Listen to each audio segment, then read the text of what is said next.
Okay, so creating a character in Mudbox or in Maya and then working and refining it in Mudbox. It's going to be this entire lesson, so just stay tuned. Let's just make sure real quick that everything's working good here. I guess it is.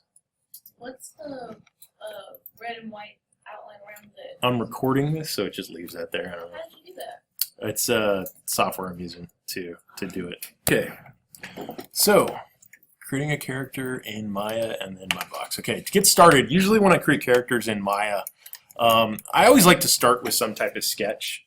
And I'll show you guys the sketch I want to work from. I'm going to kind of do this robot character that I was sketching today, but let's take a look at it real quickly here.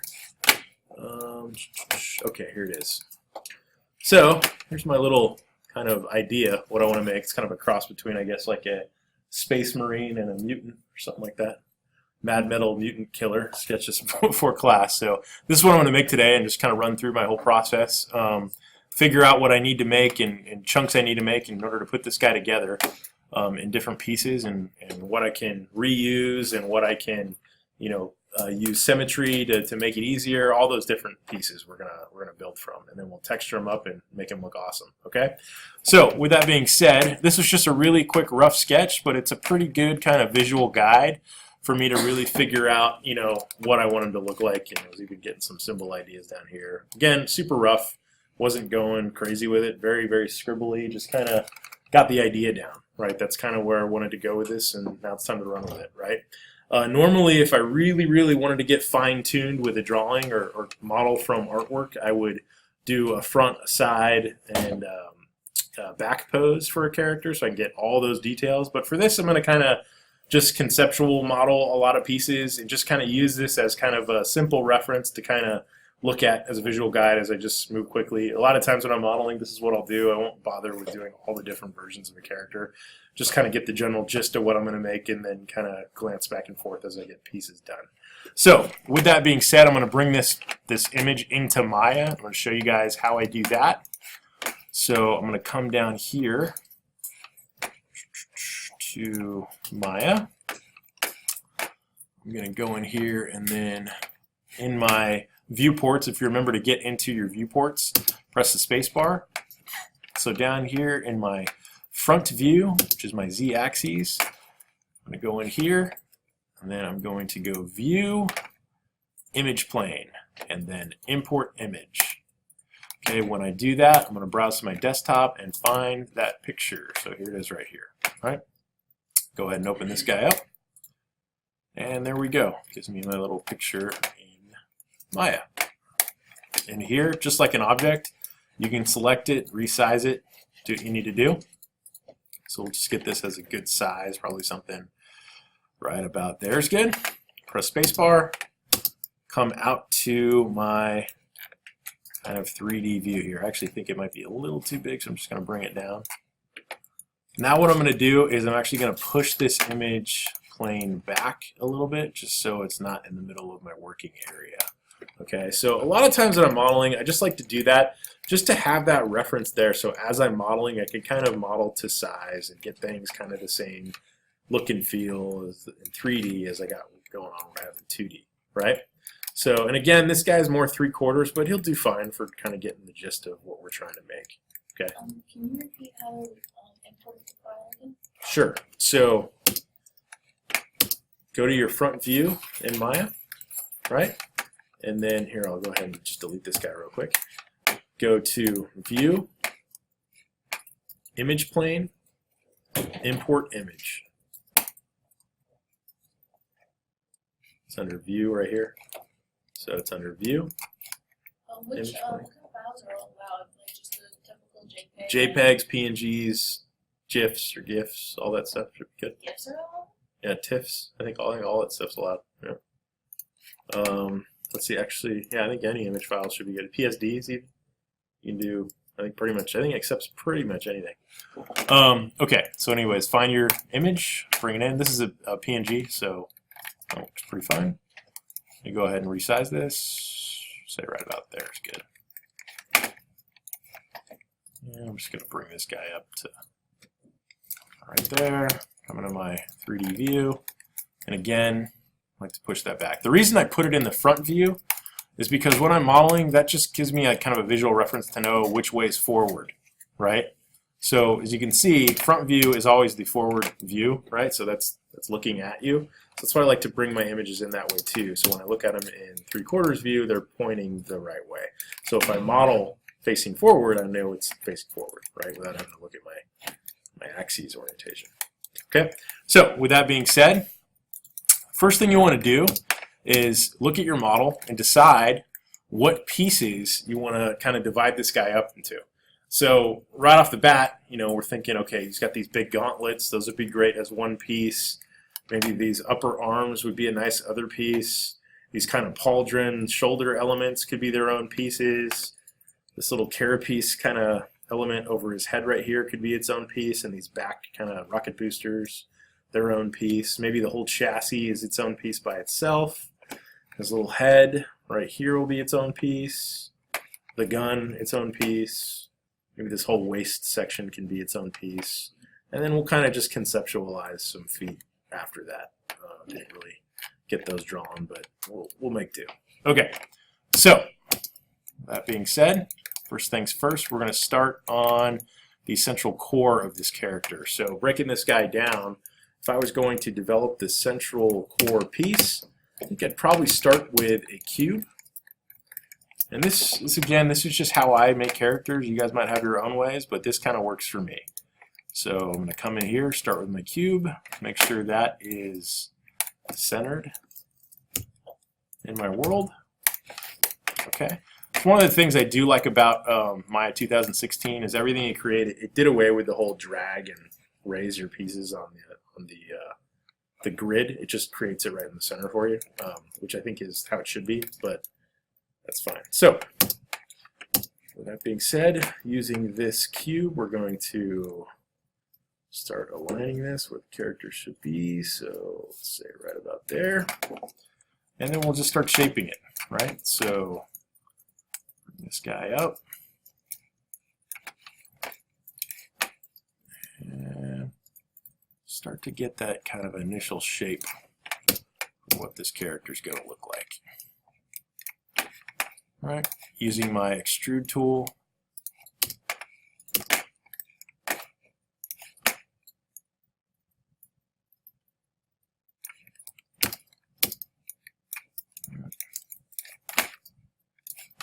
Just kind of really quickly start getting the general shape and gist of this character. And again, I only have this front kind of 3/4 view to model from, but it's good enough to kind of get some idea of what these different sections are going to look like. And a lot of times what I like to do is really just start going in and roughing out these shapes with just big kind of pieces of geometry so I can get a real sense of kind of the silhouette of this character without getting into all the final details right off the bat, right? So this is a pretty good piece for the core right here.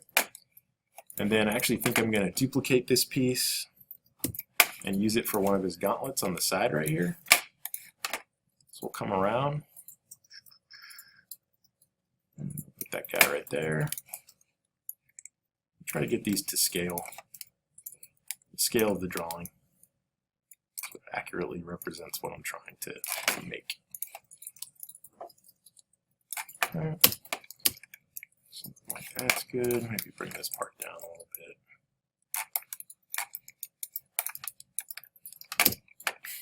We're just doing basic geometry right now. Nothing crazy.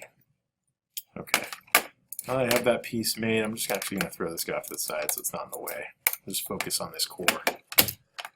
So, looking at this core, what do we have here? We've got these nice little chest pieces right here. We've got this little, almost looks like an indentation for this head, and this kind of carapace over the head kind of guard right there, as long as rocket boosters as well. So let's go ahead and try to make some of those, then figure out how we're going to put this all together.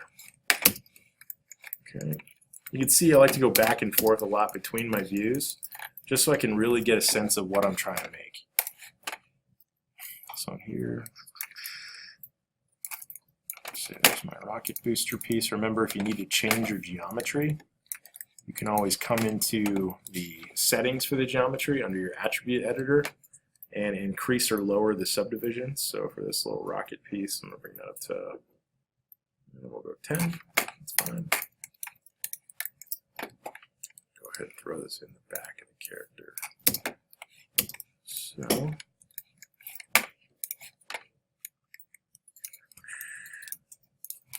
oops.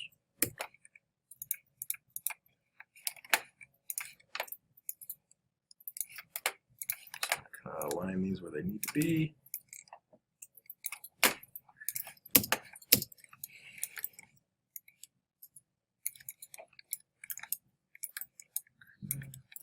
This looks like they're kind of slightly angled as well. Just kind of put these in place.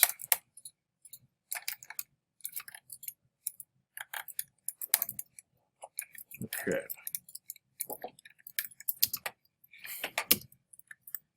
Next thing I'm going to do is kind of concentrate on this middle core. So it looks like he's got a couple subdivisions going on. So on here, I'm going to go ahead and use my mesh tools, use my insert edge loop. So we'll put a couple edge loops in here. We'll put one right about there, another one right about there, and one right down the middle. Let's say that should be close to the middle, right up there. And I don't have to be perfectly accurate. I can go back and fix this. Okay. Yep. Is there a tool for setting a face within a face? Setting a face within a face. No, for like a face just in general. Like if you want to put another square inside of it. So that there's just kind of in the corners, and then there's a square. Hold on. Okay. So again, I'm just kind of defining the shape of this character. So let me go to my other views. That's not fun. There we go. Okay. So in here, I'm just grabbing verts and just kind of shaping the overall shape of this character. Because this is kind of a robot, I can kind of use a lot of just conceptual sculpting to kind of figure out a lot of these pipes and different gears and pieces of elements. A lot of this will kind of just stick into the character. But, you know, from the start, I'm just trying to get an overall sense of what he's going to look like and just get that general shape. So I'm just going to come in here and start shaping this guy out. What his back might look like. And here.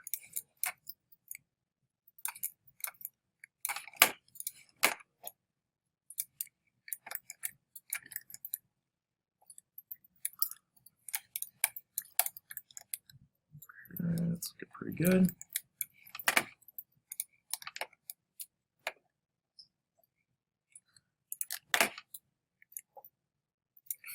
Again, use my insert edge loop tools to give myself some more geometry to work with. Start refining as you go. It's looking pretty solid. Come in here to my mesh tools. Use my T-cut tool. There we go.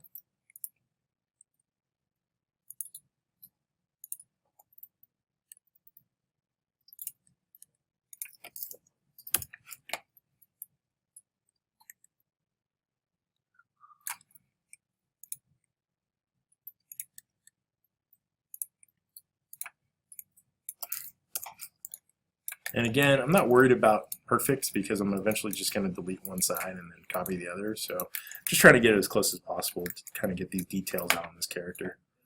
So right now I'm just kind of tracing out this little front element on him. Come in here.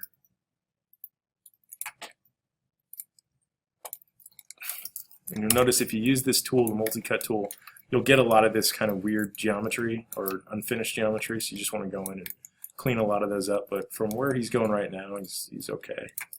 Come in here.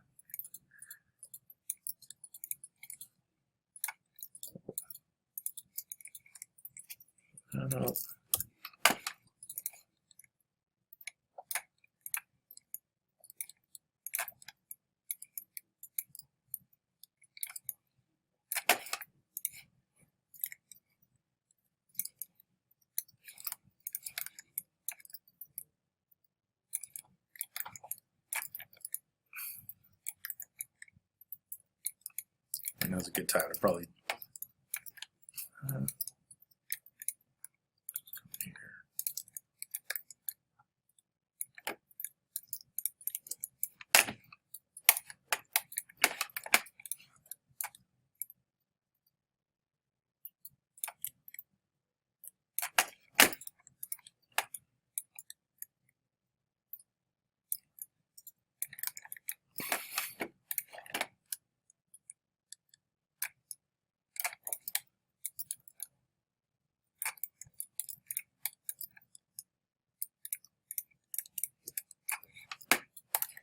and again, I'm just using shapes and kind of extruding what I think's going to look like this character.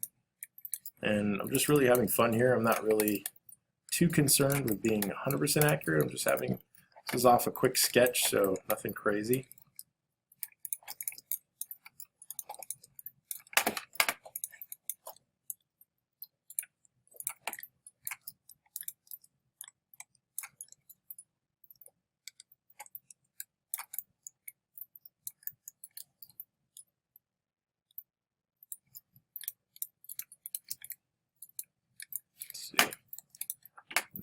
Settings preferences. Remember to use your soft select if you ever need to get a lot of geometry moved at once, or just kind of adapt to certain specific forms. I'm going to go ahead and just kind of forward a little bit.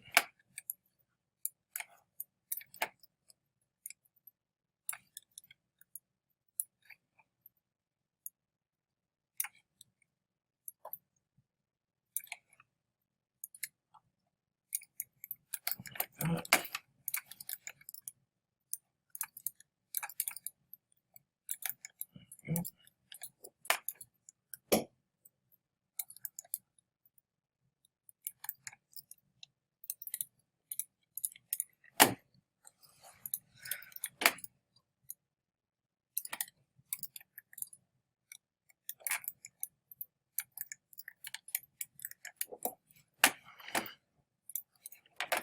Coming again with my multi-cut tool, I'm gonna start shaping out some other geometry here. So just give myself some areas to work with.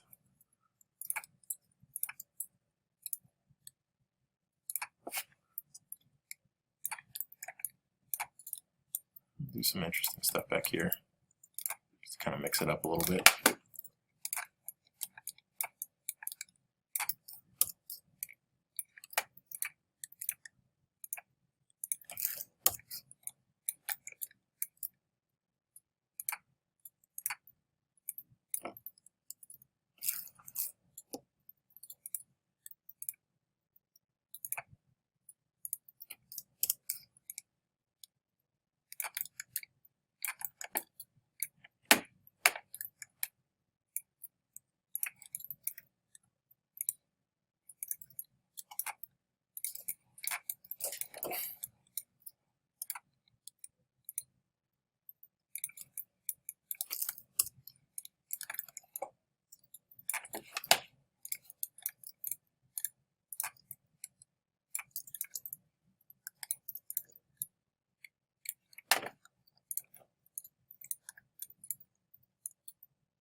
This would apply to anything you're making, really. I mean, you don't really have to be super accurate if you're doing double-sided modeling or symmetrical modeling. You can just kind of focus on one side, kind of roughly get in the shapes you need, and then just concentrate on one side. That's kind of what I'm doing here.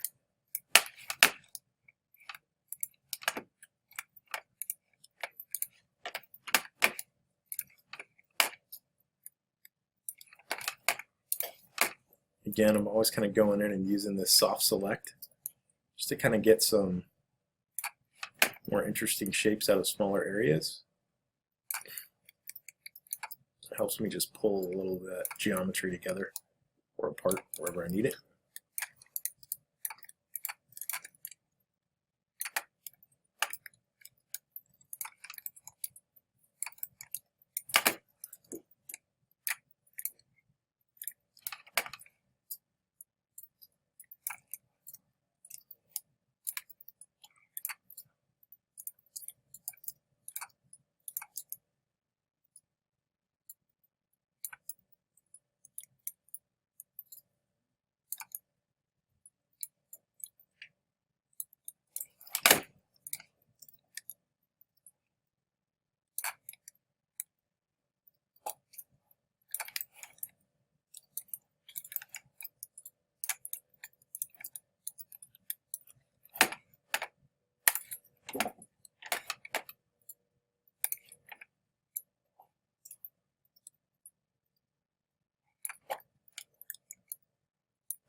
Just do some interesting things on the side here. Just pull some geometry out here and there. Thinking about different things I can texture when I bring this guy into Mudbox. Make him look more, I guess, machine-like. Just kind of pull in areas as needed.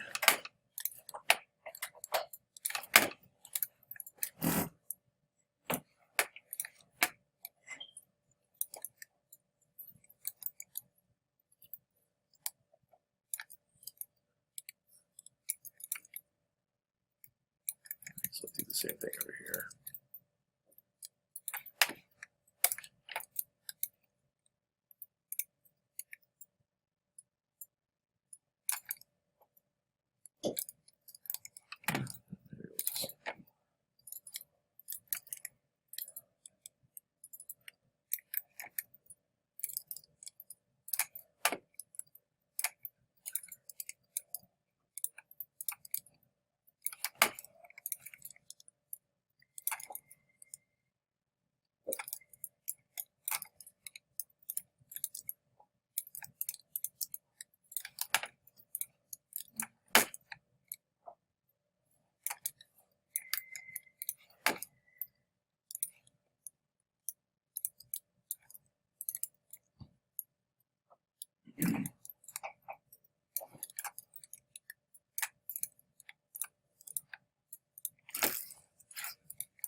So I'm literally just concept sculpting. I'm just coming in here and I'm just making decisions based on what I think will look good on the actual end result model.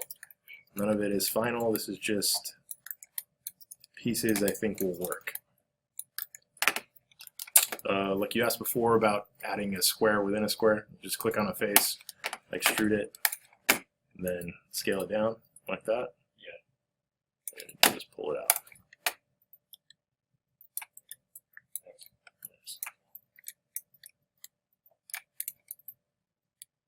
That looks pretty good for central core. Maybe we'll clean this up down here a little bit. You always want to look at your model and make sure that you don't have any open faces like this right here, or any points that exist between faces. And if you do, just go in and just clean those up with the multi-cut tool and attach everything together. You always want to make sure you have either 3 or 4 points. Never want to have more than that. So I'm just kind of looking around here. Looks good.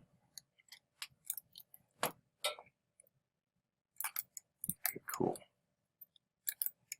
And I've got these giant kind of chest engine pieces. I think I'll just stick those on them. So this is when I like to divide my models up into pieces. So this looks pretty good for the central piece. If you look at the drawing here, if I move this off to the side, or actually just move it out. So this guy. We've got our initial kind of chest piece, but in here we kind of have these cylindrical kind of areas right here, like batteries or something like that. So I'll just go ahead and model that out as its own piece and then just stick it into my model. Oops. So bring this guy back down, and I'll just use the cylinder.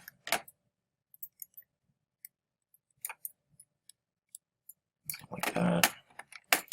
Go into my cylinder settings, give it some more subdivisions. So 8's probably good.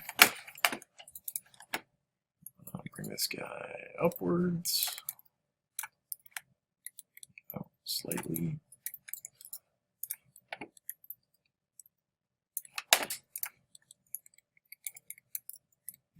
Place this where it needs to be.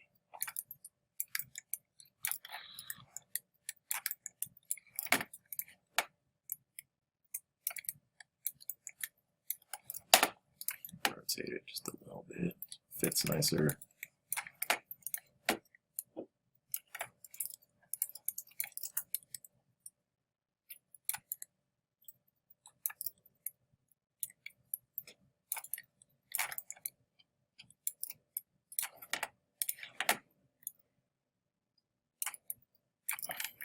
Cut the back side of him out, so we won't be painting that.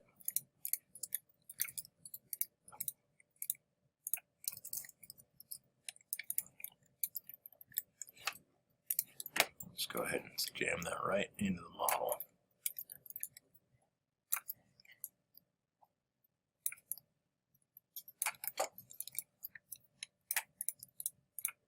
So you can get away with a lot of stuff in 3D just by sticking pieces into each other. And you can fix how it looks when you start texturing it. So right now it just looks like maybe some bad geometry, right? It's just sticking into the other piece. But the minute I go to texture this, I can blend all that and make that look fantastic. Make it look like it was meant to go in there. Go in here. We can go ahead and use our extrude tools to kind of get this piece I got going on here. Extrude again. Can I ask a question? Yeah, what's up? If you wanted to, is there an easy way in Maya to weld it together? If you wanted to, yeah. If you wanted to like Boolean them together, yeah, you could. I'll show you real quick. Let's bring this up. Okay.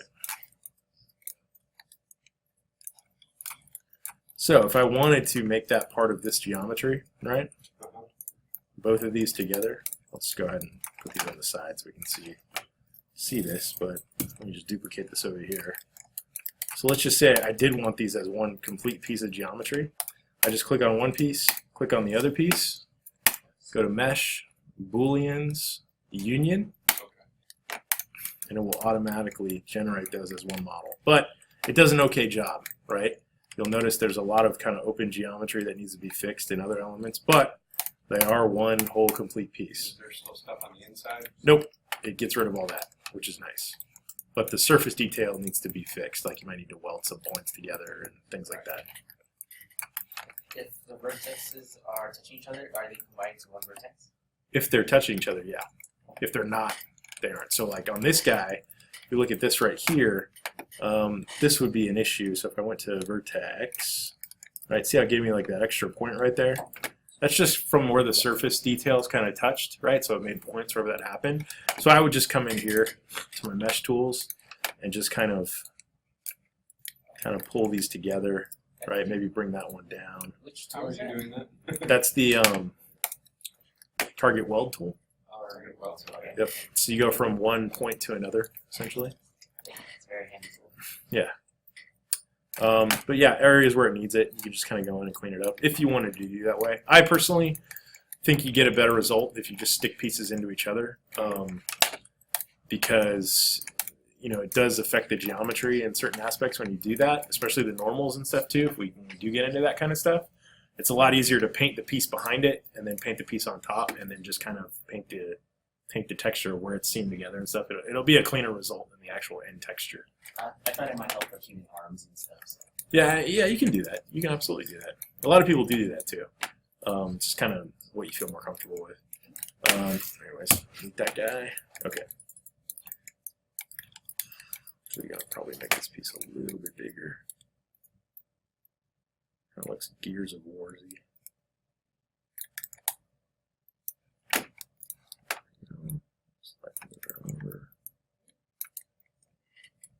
Okay.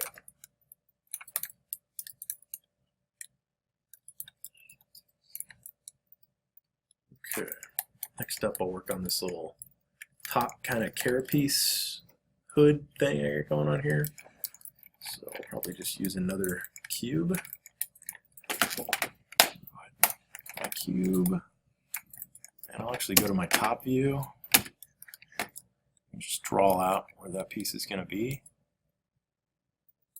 And sometimes it's good to mix and match pieces that don't necessarily need to be duplicated on each side. So a perfect example of that is something like a hood or kind of a frontal element like of a car, or like this guy, this carapace on the top. You might not want to have it completely symmetrical when you texture it. Maybe there's some nicks on this side and some on the others, but maybe the piece below it is symmetrical, so it helps kind of blend it all together so it doesn't look like it's just mirrored all the time, right? Choose selective pieces here and there that are kind of in the front that are just slightly different textured, right?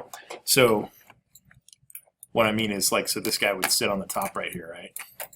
And it would just be its own piece that's textured. It doesn't have to be symmetrical. It can just kind of maybe have like horn logos, bullet holes in it, or whatever, right? It's right here. Not one, two.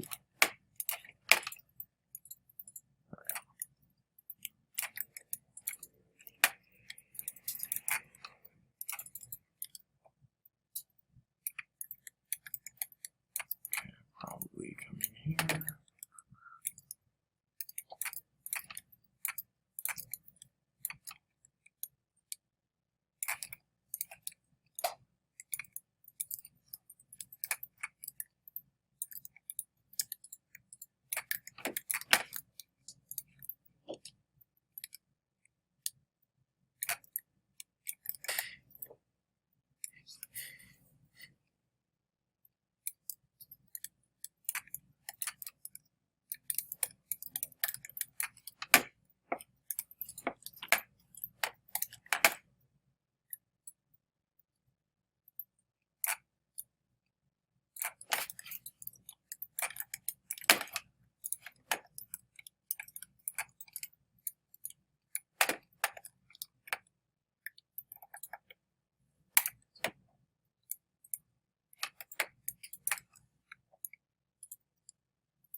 Again, sometimes you want to go in and use your soften just to kind of see the pieces you're working on. So if we come in here and just go soften edge, this guy, oh, looks like it needs to be reversed. Reverse. What the heck is going on with this guy?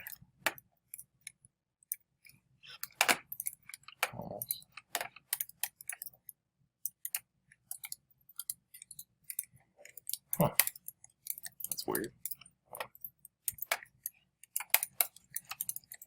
Why is this guy all blacked out? That's what I thought. Let me see what's up here. Yeah, let's see. Set to face. Reverse. There you go. What the? You know, I think when I created that geometry, things got messed up. Let's see. So it looks like some of these pieces are inside out. That's real funky.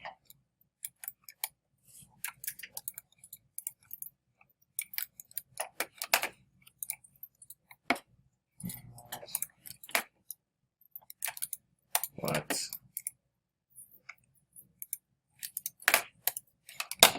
Edit.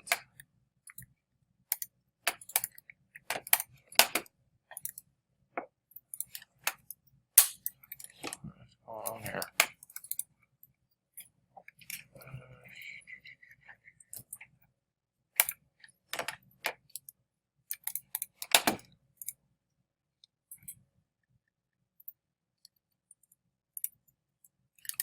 What?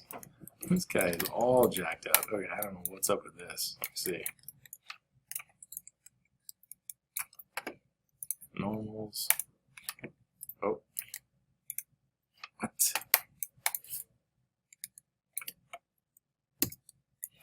That is crazy. Okay, we're just going to go ahead and remake that piece. I don't know what was going on with that. Sometimes Maya will do some funky things. There we go. There's a nice piece right there. Let's see what was going on with that. Okay. Yeah, unfortunately, sometimes if you just get weird issues like that, I don't know what was going on there. It looked like it was the normals, but the normals were fine, so I don't know. Just go back and remake it. I don't know what was going on in there, because that shouldn't happen. Might have got confused or something. It was strange. Okay.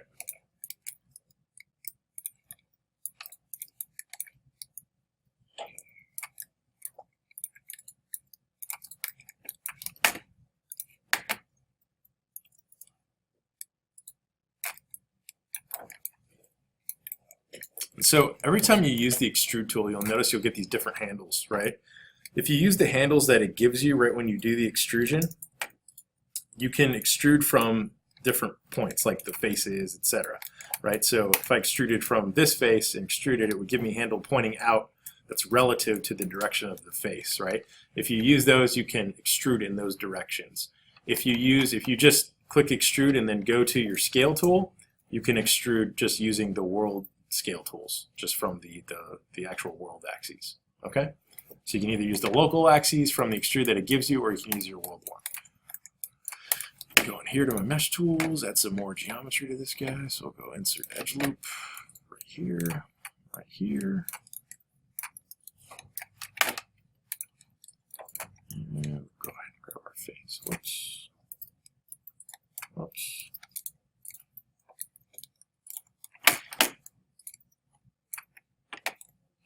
You know what? Let me go ahead and put one more edge loop in there. No.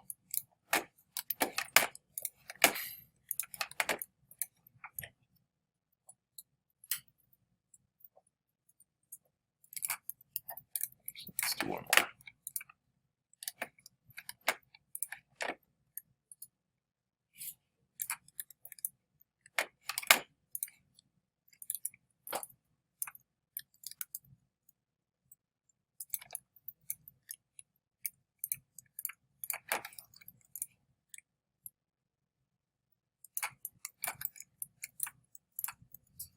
And again, I'm just using my soft select here to kind of move all of this geometry at once.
Nice little trick I like to use just to smooth out. If you notice on this little kind of carapace element that I have up here, I smoothed out the geometry using the smooth tool, even though it's pretty rigid in terms of its construction, right? But I used a combination of hardening the edges as well as smoothing out the top just to give it some quick kind of hard edge normals mixed with smooth normals, right? So, for example, like on this little kind of ridge element that I have under his shoulder right here, you'd see as I move this around, I've got these kind of hard edges, right? Well, I could just go in, select these faces really quickly. Just those faces alone, go to normals, soften edge, and immediately you can soften certain parts of this up. Now, a lot of this will fix in the texturing, but it's a quick way to get some nice soft pieces where needed on your model. Maybe I'll do this whole back piece right here.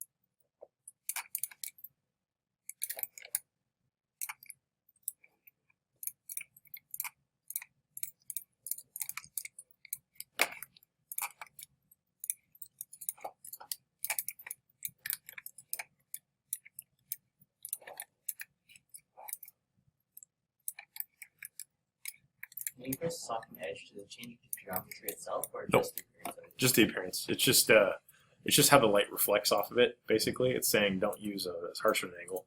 That's all it's doing. Okay, and I'll probably do that right in here too. Here. Soften up this piece.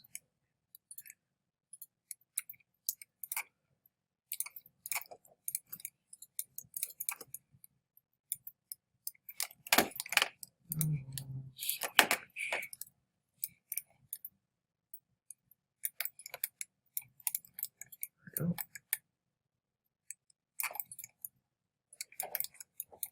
Actually come in here.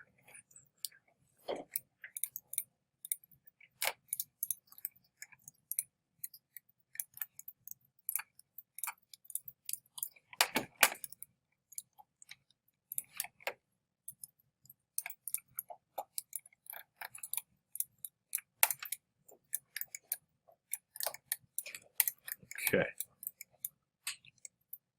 And maybe on this guy too, I'll do the same thing. Just come on these edges. Just a really quick way to kind of simulate smoother geometry in certain spots. Right there. Go to my normals, soften edge.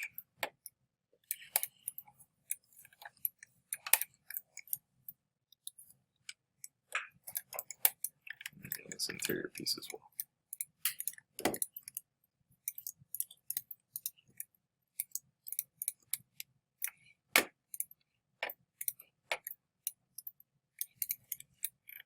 Well,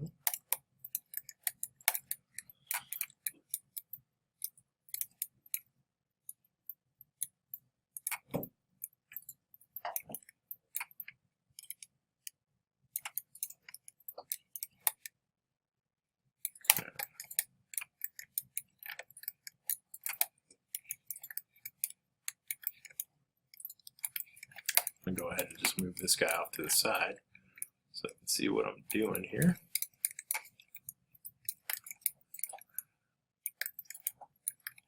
So rocket booster pieces in here.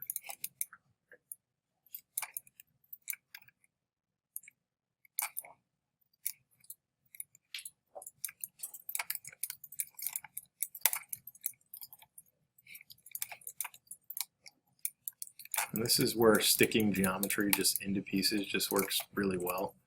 You don't really have to worry about how it's connected 100%. You're just kind of simulating it, right? So we can easily texture how that's connected to the back of this guy, but we're just going to stick it right into him. Saves time, and it's still going to look good at the end of the day.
Okay.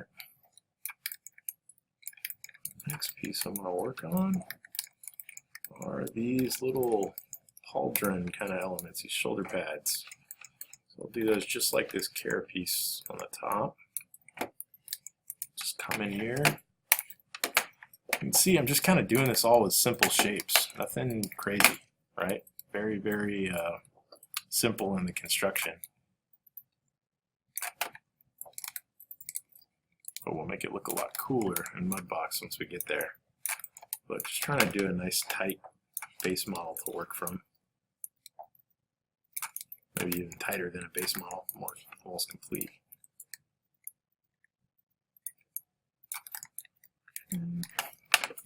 Here.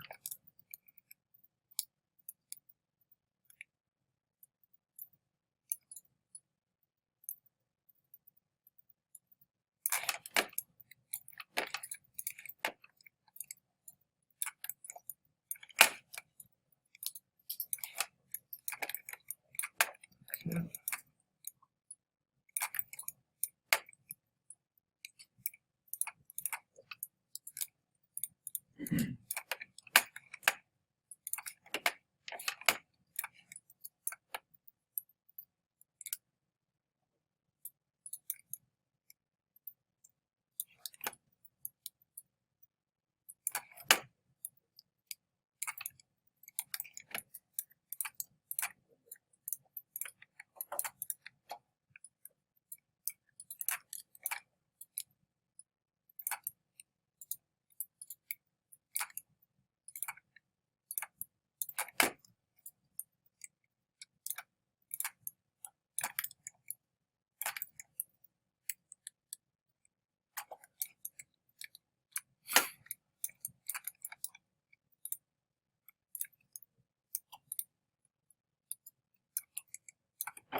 gonna bring those out just a little bit.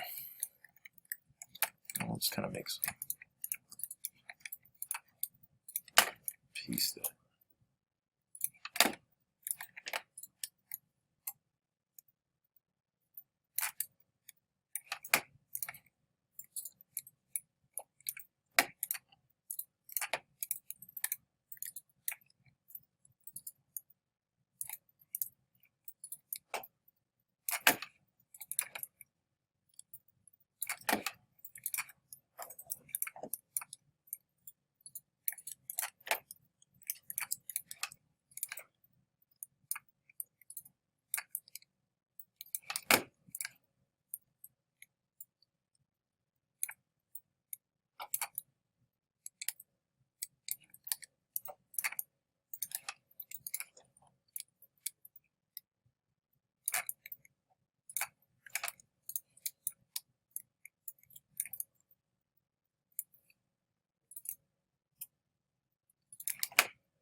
Okay.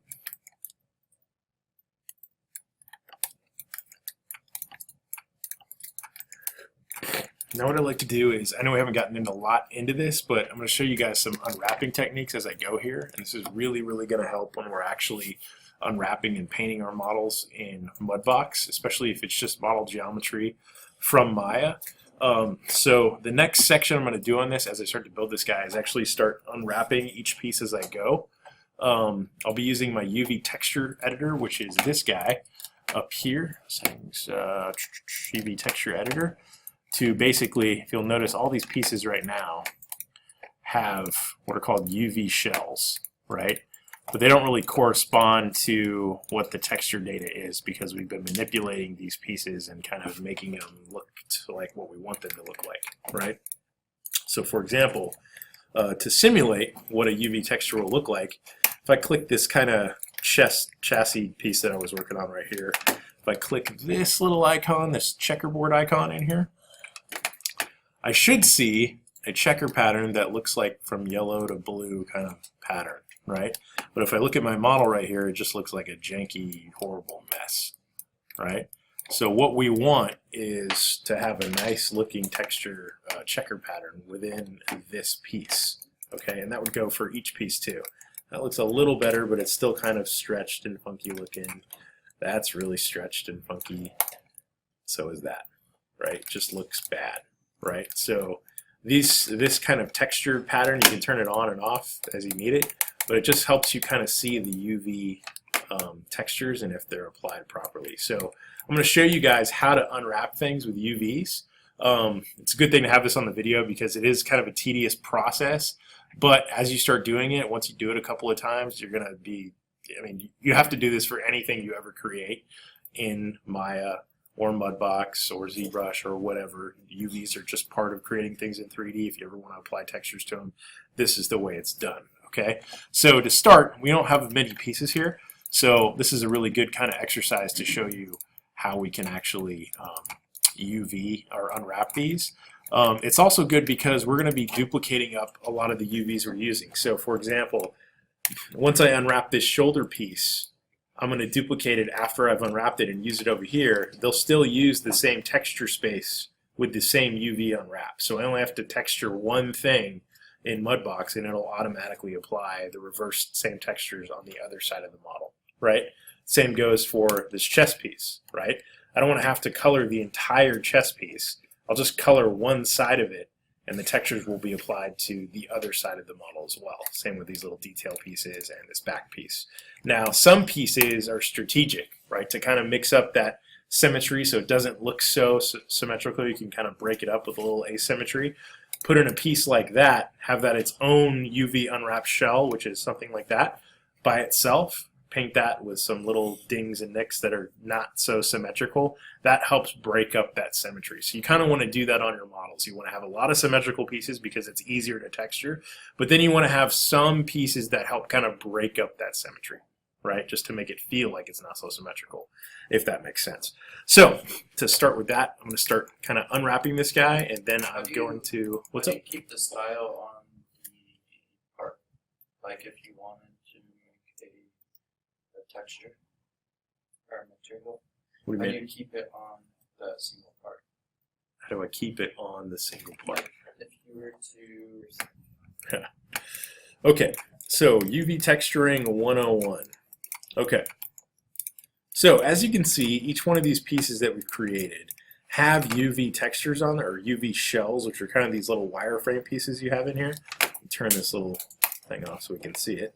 Okay, you see it, it looks kind of something like that, right? That's not correct. That's just using, we used a cube originally, then we made a bunch of subdivisions to it, so it was using the existing shell, whatever it gave us, and kind of gave us this quasi UV shell. That's not correct. So first thing we're going to do is just delete those. So I'm going to go through here, polygons. You see these little menus inside the UV texture editor. Again, in Maya, everything has submenus. Don't get too overwhelmed. There's a ton of options and things to do, but I'll keep this pretty simple. So in the UV texture editor, which is under Window, UV texture editor, and you click on any particular piece, you'll see the UV data for that piece. Now what we want to do when we're creating something like a character is eventually all these UV shells that we're going to create for this character, we want them to exist within this, it's called a one-to-one UV space, okay? And the coordinates, the reason it's called UV, these are the coordinates in UV space. You have U and V, okay? So we want to keep everything within this square right here, this kind of one-to-one space, okay? And what we'll do is as we create each UV shell, we'll just kind of, almost like Tetris, right? We'll just kind of take each shell and place them in here in specific areas, but just make sure that they're not touching each other. So it's kind of like a puzzle game in a way, right? So to start, we will, let's first unwrap this little shoulder blade. So what I like to do sometimes when I'm working on these elements, especially if I have pieces that I just want to make sure I can see and work on as whatever, is create some layers so I can turn pieces on and off so I can work on any particular piece at a time and not deal with all the other geometry I have. So in order to create these layers, first thing we're going to do, let's close this UV texture editor and its tool settings. I'm going to come into Window, General Editors, Display Layer Editor. And you'll see on the side right here, I have this little window down here on the side. This is where my layers exist within Maya. Okay. Now layers are different from your outliner, which shows all the pieces that you have within your scene. Okay, layers are actual layers we can turn on and off and group things and all that kind of stuff. While as all of these are the actual objects and groups that exist within your scene. Okay, so you have the outliner and the layer editor. Okay, so in the layer editor, it's really easy to use. Let's say I just want this shoulder pad to be by itself. I'm going to come in here. I'm going to make a new layer, which is this little icon right here. Create new layer. Double click it. I'm going to call it shoulder pad. And then to add this particular geometry to this layer, I just right click it and say add selected objects. So you can see in this layer, you see this little V right next to it. If I click that on and off, it will turn that geometry on and off. It's not deleting it from my scene, it's just showing the visibility of it, whether it's on or off. Okay? Now I'm going to create a couple different layers for the different pieces I have here. So we'll just do Cara piece, save. And we'll go ahead and click on our Cara piece, click on our layer, add selected objects. So we can turn off our shoulder pad and our Cara piece. And then we can go, we'll just call it chest. Save. Click on my chest. Whoops. Go here, go add selected objects, turn the chest off. Let's call this chest detail, come in here, make another layer, call it chest detail, save. Oh, oops. Oh, just can't have spaces. Chest underscore detail, save. Add selected objects, add another layer, we'll call it rocket. Those are. Save, click on my rocket, add selected objects. Right? So you can see I've turned all those pieces off. This was that gauntlet piece, I'm not worry about that. But if I go in here to my layers, I can selectively turn on and off what I need to use.